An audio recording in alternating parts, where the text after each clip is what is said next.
The morning sun cast long shadows across the concrete training facility as Sarah Martinez pulled her beat-up Honda Civic into the parking lot of Blackwater Security Solutions.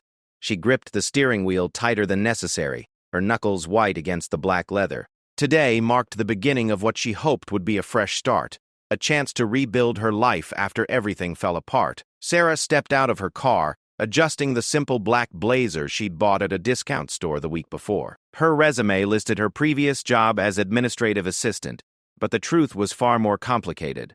She'd spent the last 8 years serving her country in ways most people couldn't imagine, in places that didn't exist on any official map. But that chapter of her life was closed now, sealed behind classified documents and memories she tried to forget. The Blackwater facility stretched before her like a fortress of glass and steel. Through the windows, she could see men and women in tactical gear moving with purpose. This was her chance to use her skills in a civilian capacity, to find some semblance of normalcy while still doing what she was trained for. At least, that's what she told herself. Inside the lobby, the receptionist barely looked up from her computer screen. "Sarah Martinez? You're here for the new recruit orientation. Take the elevator to the 3rd floor, Conference Room B." The elevator ride felt eternal.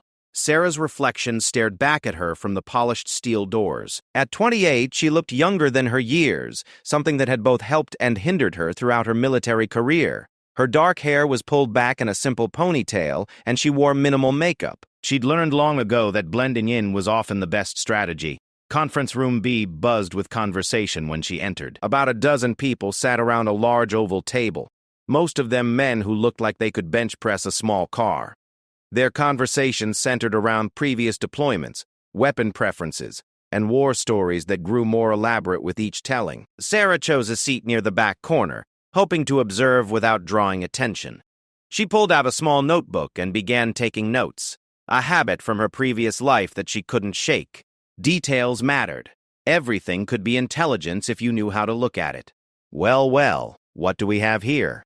The voice belonged to Marcus Kane, a mountain of a man with arms like tree trunks and a scar running from his left ear to his jawline.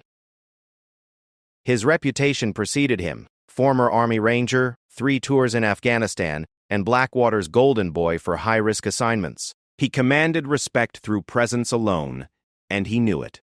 Sarah looked up from her notebook to find Marcus standing over her, flanked by 2 other men who seemed to orbit around him like planets around the sun. The room had grown quieter, conversations trailing off as people sensed impending entertainment.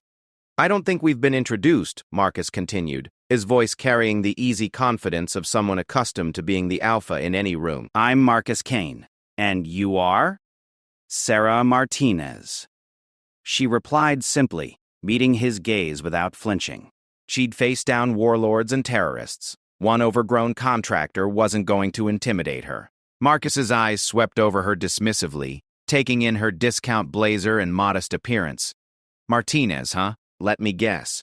You're here for the administrative position? Maybe accounting? Because if you're thinking about joining the operational side, you might want to reconsider." A few chuckles rippled through the room. Sarah felt the familiar burn of underestimation, the same feeling she'd experienced countless times throughout her military career. It never got easier, but she'd learned to use it as fuel rather than let it break her down. "Actually," Sarah said, keeping her voice level, "I'm here for the Tactical Operations Program." This time the laughter was louder. Marcus shook his head with what appeared to be genuine amusement. "Sweetheart, tactical operations isn't about filing reports or organizing schedules. This is real work. Dangerous work.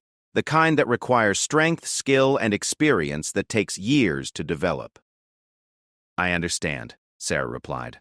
"I've read the job description thoroughly." "Have you now?" Marcus leaned against the table, crossing his arms. "Tell me, Martinez, what exactly qualifies you for tactical operations? Did you take a self-defense class at the local gym? Maybe watch some action movies?" The room was dead silent now, everyone watching the exchange with the fascination of spectators at a car crash. Sarah could feel their eyes on her, waiting to see how she'd respond to being so publicly challenged. "I have relevant experience," she said carefully. The truth was classified at levels these people couldn't even imagine, but she couldn't exactly explain that she'd spent 3 years as part of an elite Navy SEAL unit that officially didn't exist. Marcus laughed outright at this. Relevant experience? What kind of relevant experience could a little girl like you possibly have? Did you serve coffee to the real operators? The condescension in his voice was thick enough to cut. Sarah felt her jaw clench involuntarily. She'd been trained to remain calm under pressure, to never reveal more than absolutely necessary, but Marcus was pushing buttons she'd forgotten she had. "Look," Marcus continued, his voice taking on what he probably thought was a kindly tone, "I'm sure you're a very capable person in your own field. But this isn't a game. The people we protect, the missions we undertake, lives depend on every member of the team being able to perform at the highest level. And frankly, you don't look like you could handle a mall security job, let alone tactical operations." One of Marcus's companions, a lean man with prematurely gray hair, nodded in agreement. "Maybe start with something more suited to your skill set? I heard they need someone in HR."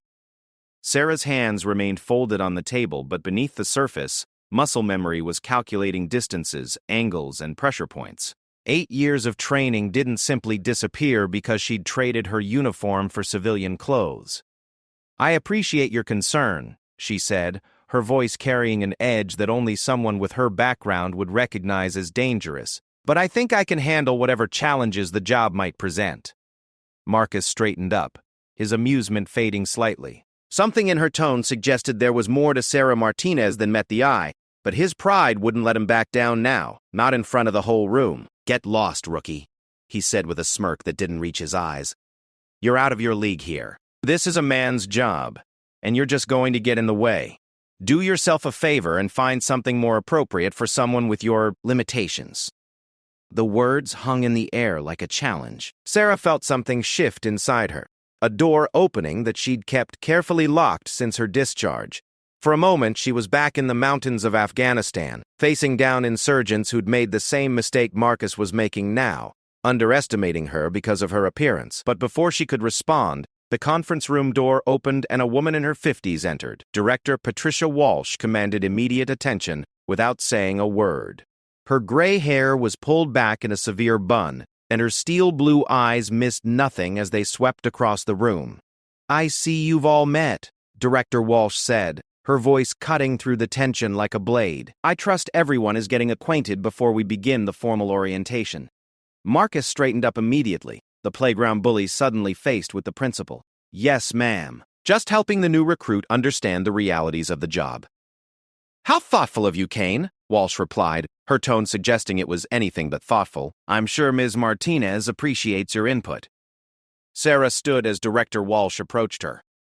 "Director Walsh, thank you for this opportunity." "The pleasure is mine, Martinez. Your background check was quite interesting. We'll need to discuss your previous experience in detail after the orientation." Something passed between the two women, a look of understanding that Marcus completely missed.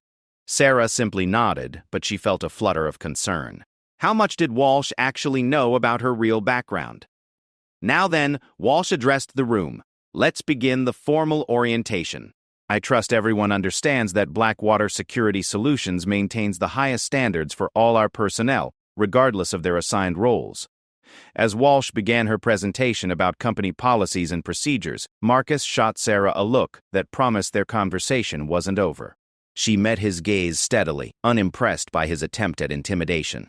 The next 2 hours passed in a blur of paperwork, safety protocols, and legal disclaimers. Sarah filled out forms using carefully crafted half-truths that wouldn't trigger any security flags while still meeting the company's requirements. Her real military records were buried so deep that even a thorough background check would only reveal her cover story.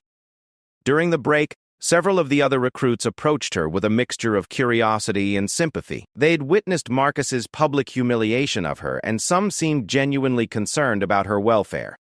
"Don't let Kane get to you," said a woman named Lisa Chen, who was joining the cybersecurity division. "He's got a reputation for being hard on new people, especially women." "Thanks," Sarah replied.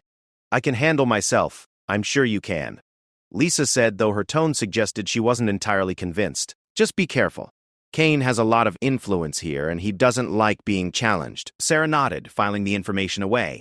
Office politics existed everywhere, even in military contractors. She'd navigated worse waters than this. When the orientation resumed, Director Walsh announced the next phase of the program. All operational candidates will undergo a comprehensive evaluation over the next week. This includes physical fitness tests, weapons qualifications, tactical scenarios, and psychological assessments. Those who meet our standards will be assigned to teams based on their strengths and experience. Marcus raised his hand. Director Walsh, what happens to candidates who don't meet the standards? They're dismissed, Walsh replied bluntly. We can't afford weak links in operational roles. Lives depend on it. Sarah felt Marcus's eyes on her, and she didn't need to turn around to know he was smirking. He clearly expected her to wash out during the evaluations, and he was probably already planning how he'd rub it in when she did. What Marcus didn't know was that Sarah had been through evaluations that made Blackwater's tests look like kindergarten exercises. She'd survived selection processes with failure rates over 90%. She'd endured training that broke men twice her size. The only question was how much of her true capabilities she could reveal without raising uncomfortable questions about her background. As the day wound down, Walsh dismissed the group with instructions to report for physical fitness testing the following morning at 0600. As people filed out, chatting about dinner plans and evening activities, Sarah gathered her things slowly. Martinez. She looked up to find Marcus standing beside her chair, his two companions flanking him like bodyguards. A word of advice, he said, his voice low enough that the others couldn't hear. Save yourself the embarrassment and drop out now. The physical fitness test alone will break you, and that's just the beginning. I've seen tough guys wash out in tears. A little girl like you doesn't stand a chance. Sarah stood, bringing her to just below Marcus's shoulder level. Even with the height difference, something in her posture made him take a half step back. I appreciate the concern, she said, her voice carrying that same dangerous edge from earlier. But I think you might be surprised by what this little girl can do. For a moment, Marcus looked uncertain. There was something in her eyes, a coldness that spoke of experiences beyond her apparent years. But his pride quickly reasserted itself. We'll see about that, rookie, he said with another smirk. We'll see about that. As Marcus and his friends left, Sarah remained seated, thinking about the day's events. She'd hoped to blend in, to start fresh without drawing attention to herself. Instead, she'd managed to make an enemy on her first day. But maybe that wasn't entirely a bad thing. She'd spent too many years hiding who she really was, pretending to be something less than her capabilities. Perhaps it was time to remind herself, and others, what Sarah Martinez was truly capable of. Tomorrow's physical fitness test would be the first step in that reminder. She just hoped she could control how much of her true self she revealed in the process. Sarah arrived at the Blackwater facility at 0545, 15 minutes before the scheduled start time.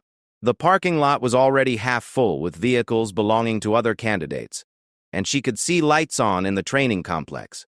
She'd spent the previous evening carefully planning her approach to the day's challenges. The problem wasn't whether she could pass the tests. She was confident her abilities far exceeded whatever standards Blackwater had established. The challenge was performing well enough to qualify without revealing the extent of her training. Her cover story couldn't support the kind of capabilities she actually possessed. She'd settled on a strategy of controlled excellence. She would perform at the top tier of what someone with her fabricated background might reasonably achieve. Impressive enough to silence critics like Marcus Kane, but not so exceptional as to raise questions about her past. The locker room buzzed with nervous energy as candidates changed into workout gear. Sarah had chosen simple black athletic wear, functional but unremarkable. As she laced up her running shoes, she caught snippets of conversation around her. I heard the failure rate is over 60%, someone whispered. My buddy went through this program last year. Said the obstacle course is brutal. Kane already told 3 people they should quit before embarrassing themselves. Sarah tied her hair back in a tight ponytail and headed to the gymnasium where candidates were gathering. The space was impressive. High ceilings, professional-grade equipment, and multiple training areas visible through glass partitions. This wasn't a typical corporate fitness center. It was a facility designed to test people who made their living in dangerous places. Marcus Kane stood near the front of the group, Surrounded by his usual entourage, he wore an expression of supreme confidence, like a veteran player watching rookies try out for his team. When he spotted Sarah, his smirk returned full force. "Morning, rookie," he called out loud enough for others to hear. "Sleep well? Might be your last peaceful night for a while." Sarah ignored him, focusing instead on the instructors who were setting up testing stations throughout the gym. She recognized the type immediately. Former military, probably special forces, with the kind of bearing that came from years of pushing people beyond their limits. Director Walsh emerged from an office overlooking the gym, accompanied by a man Sarah didn't recognize. He was shorter than Walsh, with salt and pepper hair and the kind of weathered face that spoke of years spent in harsh environments. Something about him made Sarah's instincts sharpen. "Attention, candidates," Walsh called out. "This is Master Chief Petty Officer Rodriguez, our head of physical training and evaluation. He'll be overseeing today's assessments." Rodriguez stepped forward, his eyes scanning the assembled candidates with the calculating gaze of someone evaluating tools for a specific job. When his attention passed over Sarah, she felt a flicker of recognition in his expression, gone so quickly she might have imagined it.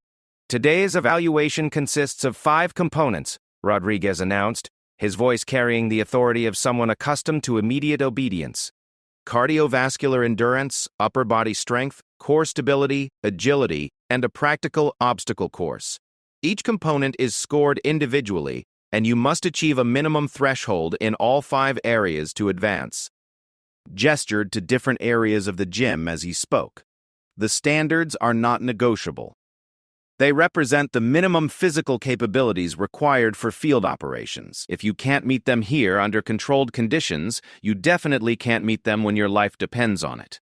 Sarah appreciated the straightforward approach. No false encouragement or attempts to make anyone feel better about what was coming, just honest expectations clearly stated. "We'll begin with the cardiovascular assessment," Rodriguez continued. 2-mile run on the track outside. You have 16 minutes to complete the distance. That's an 8-minute per mile pace, which is the minimum acceptable standard.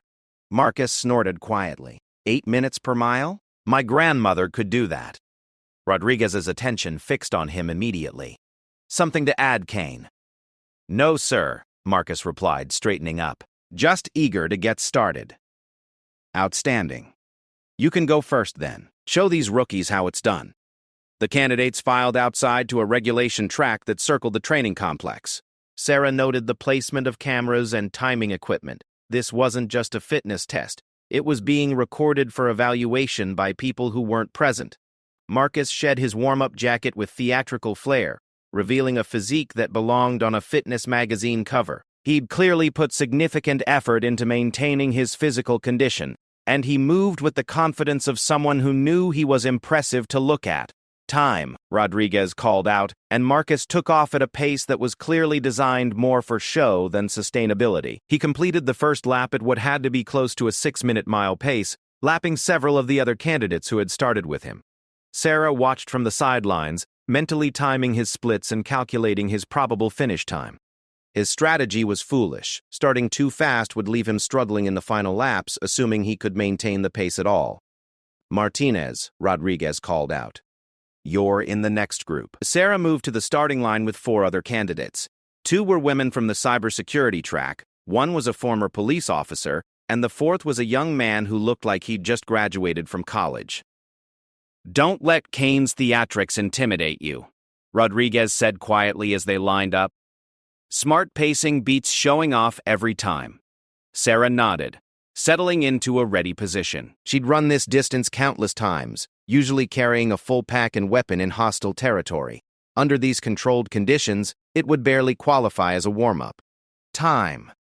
Sarah started at what felt like a leisurely pace, settling into a rhythm that she could maintain indefinitely. The 2 women beside her went out faster, clearly influenced by Marcus's example. The police officer matched her pace, while the college graduate fell behind almost immediately. By the end of the first lap, Sarah had settled into 3rd place in her group. She could hear Marcus coming up behind her, his breathing already labored from his unsustainable early pace. As he passed her on the inside lane, he managed to gasp out a taunt. "Keep up, rookie." Sarah didn't respond, maintaining her steady pace. Through her peripheral vision, she could see other candidates struggling. Several had already dropped to walks, and one had stopped entirely, hands on his knees and chest heaving.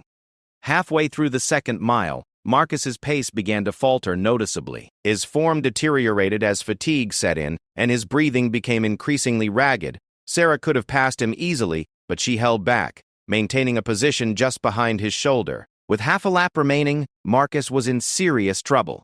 His legs had lost their spring, and he was running more on willpower than actual strength. Sarah made her move then, not dramatically, but with a smooth acceleration that left him behind as if he were standing still. She crossed the finish line at exactly 14 minutes and 30 seconds, well under the 16-minute requirement, but not so fast as to raise eyebrows. A respectable time for someone with her supposed background. Marcus stumbled across the line nearly 2 minutes later, his face flushed red and his chest heaving. He immediately bent over with his hands on his knees, trying to recover while maintaining some semblance of dignity. "Good pacing, Martinez," Rodriguez commented as Sarah walked through her cooldown. "Controlled and consistent. That's what we like to see." Marcus straightened up, still breathing hard but clearly unhappy about being shown up. "Not bad for a warm-up," he said loudly enough for others to hear. "The real tests haven't started yet." The next evaluation was upper body strength, specifically pull-ups. The standard was 20 repetitions with proper form. Sarah watched as candidate after candidate struggled to meet the requirement. Several failed entirely while others barely scraped by with exactly 20. When Marcus's turn came, he attacked the bar with renewed determination. His form was excellent, and he knocked out 35 repetitions before dropping down with a satisfied grunt. It was an impressive display, and he made sure everyone noticed. "Beat that, rookie," he said as Sarah approached the bar. She examined the setup quickly. Standard pull-up bar regulation height with observers positioned to verify proper form. Nothing complicated about it, just a test of functional upper body strength. Sarah grasped the bar with a shoulder-width grip and began her repetitions. Her form was textbook perfect. Full extension at the bottom, chin clearly over the bar at the top, no kipping or swinging. She moved at a steady, controlled pace that suggested she could continue indefinitely. 20 repetitions. 25. 30. She showed no signs of strain or fatigue. Her breathing remained steady, and her form never deteriorated. At 35 repetitions, she matched Marcus's count. At 40, she surpassed it. The gym had grown quiet as other candidates stopped to watch. Sarah continued with the same mechanical precision, each repetition identical to the last. 45. 50. 55. At 60 repetitions, she finally dropped down, not because she was exhausted, but because continuing further would raise questions she wasn't prepared to answer. Even 60 was pushing the boundaries of what her cover story could support, but she was tired of being underestimated. The silence stretched for several seconds before Rodriguez spoke. "Outstanding, Martinez. Textbook form throughout." Marcus stared at her with an expression somewhere between confusion and anger. That's not possible. Nobody does 60 pull-ups without steroids or years of specialized training. "I've always been strong for my size," Sarah replied simply. It was technically true, even if it didn't tell the whole story. The core stability test came next, a plank hold for maximum time. The minimum requirement was 2 minutes, but Sarah had held similar positions for over an hour during survival training. She settled into position and prepared for another exercise in restraint. Marcus went first again, clearly determined to reassert his dominance. He managed an impressive 4 minutes and 15 seconds before his form finally collapsed. It was a solid performance that put him at the top of the leaderboard. When Sarah's turn came, she dropped into position and immediately felt the familiar burn of engaged core muscles. 2 minutes passed easily. At 4 minutes, she was approaching Marcus's time. At 4 minutes and 30 seconds, she had surpassed it. The real challenge wasn't the physical strain. It was the mental discipline required to stop before revealing too much. She held the position until 5 minutes exactly, then allowed her form to fail in a way that looked natural. 5 minutes, Rodriguez announced. New facility record. Marcus's face had gone from red to purple, and not from physical exertion. He was beginning to realize that his assumptions about Sarah had been completely wrong, and his ego wasn't handling the revelation well. The agility test consisted of a series of cone drills designed to evaluate speed, coordination, and spatial awareness. Candidates had to navigate through a complex pattern while being timed, with penalties for touching or displacing any of the markers. Sarah approached this test with particular caution. Agility and spatial awareness were among her strongest attributes, honed by years of moving through hostile environments where a misplaced step could mean death. But exceptional performance in this area would be harder to explain than simple strength or endurance. She completed the course cleanly but not spectacularly, posting a time that put her in the top third of all candidates. Good enough to qualify easily, not good enough to raise uncomfortable questions. Marcus, meanwhile, was struggling with his confidence. His own performance on the agility test was solid but unexceptional, and he kept glancing over at Sarah with an expression of growing bewilderment. The final evaluation was the obstacle course, and it was here that Sarah faced her greatest challenge. The course was designed to simulate real-world scenarios that operational personnel might encounter, climbing walls, crawling under barriers, carrying weighted objects across distances, and navigating through confined spaces. It was also the type of challenge where her true abilities would be hardest to disguise. Every movement, every technique she used would be evaluated by people who understood what they were seeing. Rodriguez, in particular, was watching her with an intensity that suggested he suspected there was more to her story than her file indicated. Sarah studied the course layout while waiting for her turn. It was well designed, incorporating elements that would test not just physical capabilities but tactical thinking and problem-solving under pressure. There were multiple ways to approach each obstacle, some more efficient than others. Marcus attacked the course with brute force and determination, powering through obstacles with the kind of approach that worked well in a controlled environment but would be disastrous in actual combat. His time was respectable but not exceptional. When Sarah's turn came, she moved through the course with a fluidity that spoke of genuine experience. Her technique was efficient rather than powerful, using momentum and leverage instead of raw strength.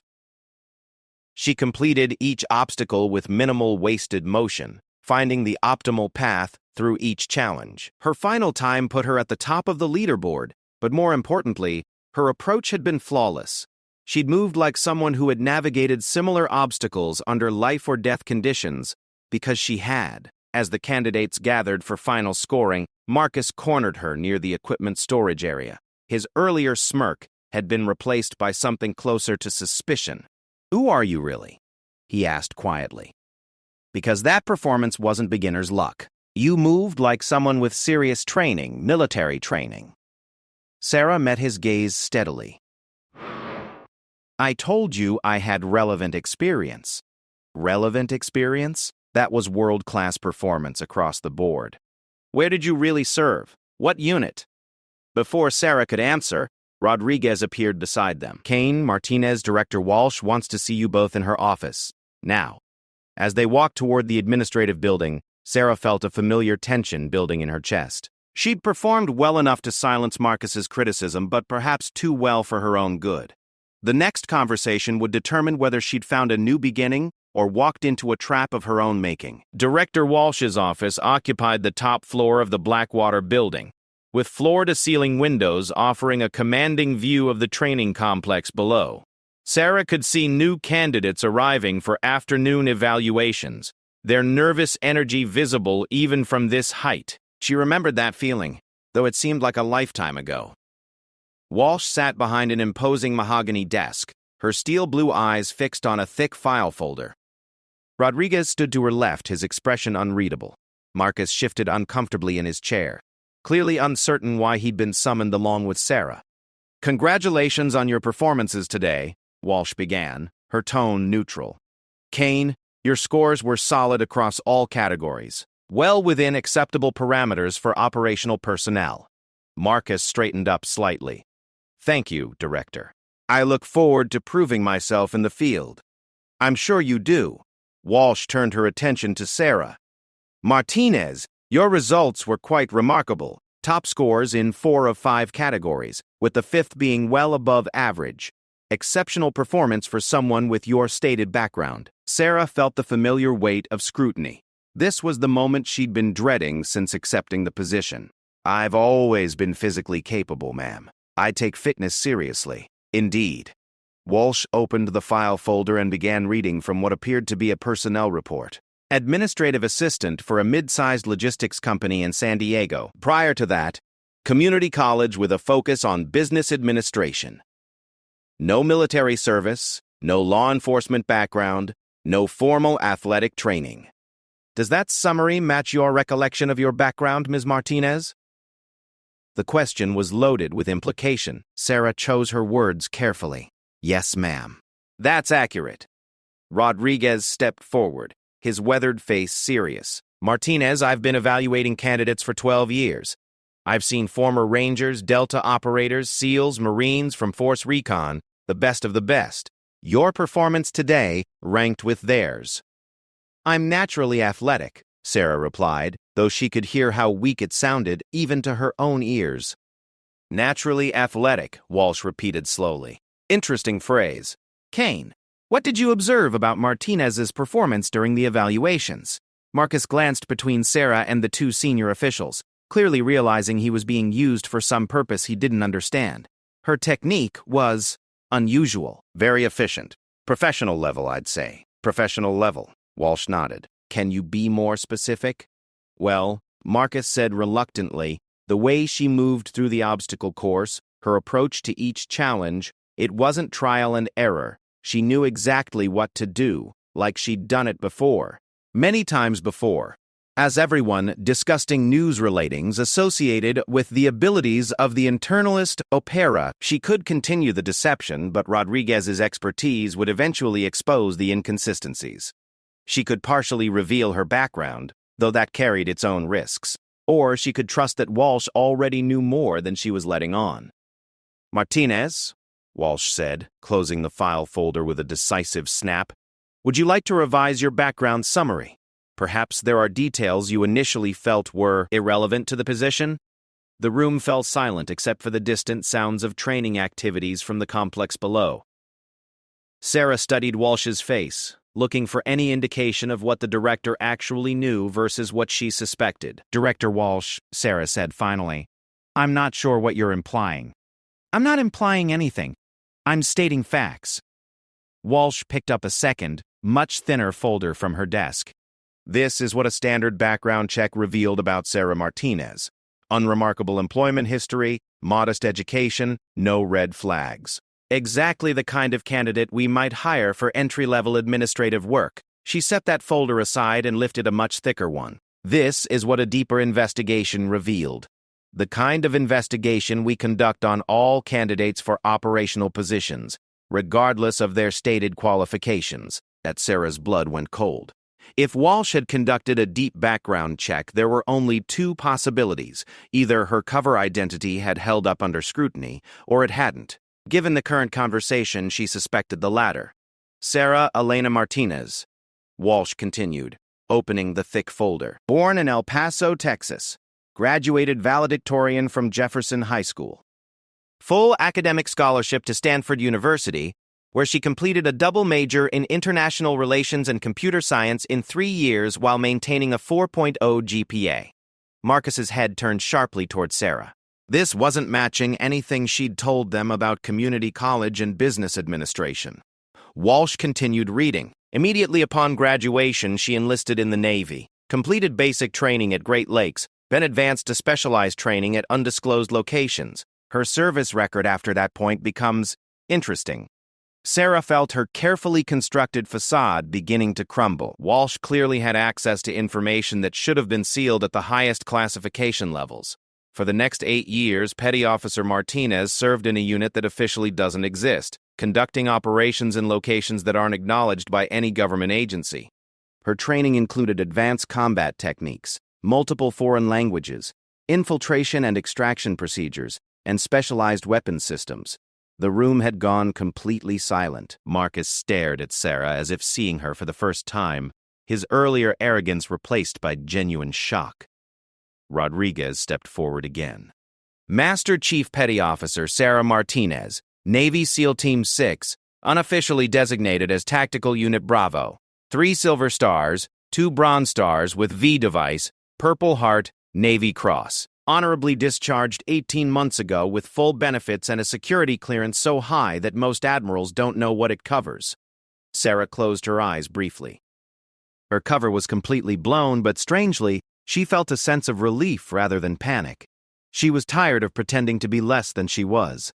"Now then," Walsh said, her tone becoming almost conversational, "would you like to explain why one of the most highly decorated female special operations personnel in military history applied for an entry-level position at a private security firm using a fabricated background?" Marcus found his voice first. "SEAL Team 6? But you can't be. Women aren't allowed in. Officially, you're correct," Rodriguez said. "Unofficially, exceptional circumstances sometimes require exceptional measures. The unit Martinez served with was so classified that its very existence is compartmentalized. Only a handful of people in the entire military command structure even know it exists." Sarah opened her eyes and looked directly at Walsh. "How long have you known?" "Since about 10 minutes after you submitted your application," Walsh replied. "We have contacts throughout the intelligence community. Your real identity was flagged immediately." "Then why the charade? Why put me through the evaluation if you already knew what I was capable of?" Walsh smiled for the first time since Sarah had entered the office. "Because we needed to see how you handled civilian oversight and whether you could control your abilities when necessary. You passed that test as convincingly as you passed the physical evaluations." Marcus leaned forward in his chair. "Wait, if you knew who she was, why did you let me self-finesse? Why didn't you tell me I was making an ass of myself?" "Because your reaction was informative," Walsh replied bluntly. "Your assumptions about Martinez's capabilities, your immediate dismissal of her potential, your condescending attitude, all of that told us something important about your character and judgment." The implications of Walsh's words hit Marcus like a physical blow. His entire approach to Sarah had been based on prejudice and assumption, and now everyone in the room knew it. Sarah looked at Rodriguez, recognizing something in his expression. "You served with someone from my unit, didn't you?" Rodriguez nodded slowly. "Chief Rodriguez, Task Force 160. We provided air support for several of your operations in Afghanistan. I remember hearing about a female operator who could infiltrate hostile territory and extract high-value targets with minimal support. They called her Ghost because she could move through enemy lines without being detected." "That was you," Marcus said, his voice barely above a whisper. "You're the Ghost?" Sarah didn't respond directly, but her silence was answer enough. "The Ghost was a legend in special operations circles, an operator whose exploits were discussed in hushed tones among people cleared to know such stories." "Which brings us to the real question," Walsh said, reclaiming control of the conversation. "Why is Sarah Martinez, former Navy SEAL and holder of some of the military's highest decorations, applying for civilian work under an assumed identity?" Sarah had known this question would come eventually. She'd prepared for it, but the actual moment still felt like stepping off a cliff. "I was burned," she said simply. "My last mission went bad. Intelligence failure, compromised assets, the whole operation turned into a clusterfuck. My team got out, but our identities were compromised. The Navy couldn't guarantee our safety if we stayed active, so they offered us early retirement with new identities." Rodriguez frowned. "The Kandahar incident? I heard rumors about a deep-cover operation that went sideways." "Rumors are all you'll ever hear," Sarah replied. "The mission officially never happened, and the people involved officially don't exist anymore. Sarah Martinez, the SEAL, is dead and buried in a classified file that won't see daylight for 50 years. But Sarah Martinez, the person, is very much alive," Walsh observed, "and presumably in need of employment that utilizes her unique skill set." "I tried the quiet life," Sarah admitted. "Bought a small apartment, got a normal job, attempted to blend into civilian society. It lasted about 6 months before I was climbing the walls. I'm not built for ordinary life." Marcus was still processing everything he'd learned. "All those times I called you rookie and told you to get lost. You were talking to someone who has more combat experience than most full colonels." Rodriguez finished for him. "Someone who could probably take down this entire room without breaking a sweat." Sarah looked at Marcus with something approaching sympathy. "You couldn't have known. That was kind of the point." "This changes everything," Marcus said, running his hands through his hair. I mean, I feel like a complete idiot. You should, Walsh said matter-of-factly. Your assumptions were based on superficial characteristics rather than actual evaluation of capabilities. That's a dangerous trait in our line of work. Marcus nodded, looking genuinely chastened. You're right. I let my preconceptions cloud my judgment. I apologize, Martinez. I was completely out of line. Sarah studied his face, looking for signs of insincerity or resentment. She found neither. He seemed genuinely embarrassed by his behavior and willing to acknowledge his mistakes. Apology accepted, she said. We all make assumptions. The important thing is learning from them. Walsh stood up from behind her desk, signaling that the conversation was moving to a new phase. Now that we've cleared the air about backgrounds and assumptions, let's discuss why you're both here. Blackwater has a contract for a high-risk protection detail, VIP transport through hostile territory, with credible intelligence suggesting multiple threat vectors. She walked to a wall-mounted display screen and activated it with a remote control. A map appeared showing a region Sarah recognized as somewhere in the Middle East, with various markers indicating cities, roads, and potential danger zones. The client is a tech executive whose company has developed encryption software with military applications. He needs to attend meetings in 3 different cities over the course of a week, and intelligence suggests that several groups have targeted him for kidnapping or assassination. Rodriguez stepped closer to the display. What's the threat assessment? High across all categories. Local criminal organizations looking for ransom money, foreign intelligence services interested in his technology, and terrorist groups opposed to Western presence in the region. We're looking at potential for improvised explosive devices, sniper attacks, vehicle ambush, and coordinated assault on fixed positions. Sarah felt a familiar rush of adrenaline. This was exactly the kind of mission she'd trained for. The type of challenge that made all the risks worthwhile. What's the team composition, she asked. Walsh smiled. That's where things get interesting.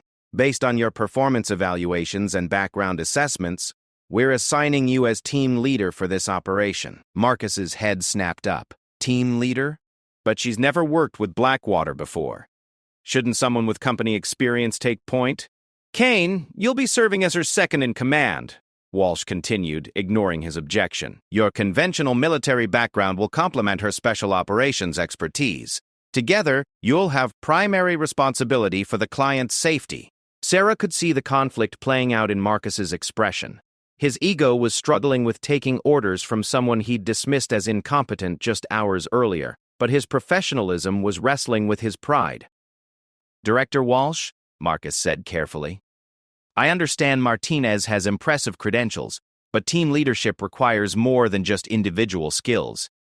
It requires trust, communication, and the ability to coordinate complex operations. All qualities she demonstrated repeatedly during 8 years of special operations, Rodriguez interjected.